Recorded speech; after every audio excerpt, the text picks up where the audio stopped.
இயக்குனர் இமயம் பாரதி ராஜா அவர்களுடைய மறைவு அப்படிங்கிறது ஒரு சகாப்தத்தோட மறைவு.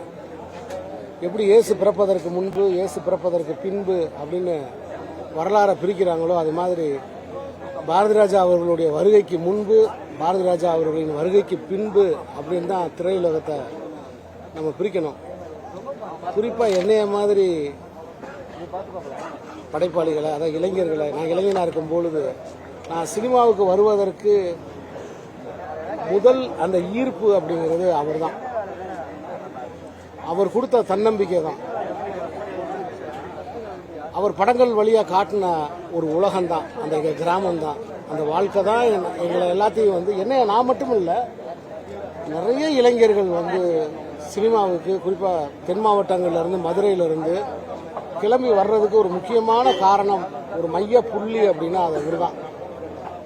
நான் அவர்கிட்டே சொல்லியிருக்கேன், சார் நீங்கள் சிவபெருமான்னா நான் 64வது நாயன்மார் சார் அப்படின்னு சொல்லியிருக்கேன். ஸோ இன்னைக்கு இந்த பறந்துபட்ட தமிழ் சினிமாவில் சாதித்த பல சாதனையாளர்களுக்கு கூட தாத்தா அல்லது சியான்னு சொல்கிறாங்களே அப்படின்னா அந்த இடம் அவருக்கு தான். அவருடைய இழப்பு அப்படிங்கிறது ஈடு செய்ய முடியாத இழப்பு. அவர் புகழ் ஓங்குக, அவர் புகழ் வளர்க. அவர்கள் பாதை, அவர் படமெடுத்த அந்த கிராமத்து அந்த பாதையில் பயணிக்கிற எனக்கு ஒரு குருநாதருடைய மறைவு என்ன அதிர்ச்சியை உண்டாக்கியிருக்குன்னு உங்களுக்கு தெரியும். அவரை இந்த நேரத்தில் நான் வணங்குறேன்.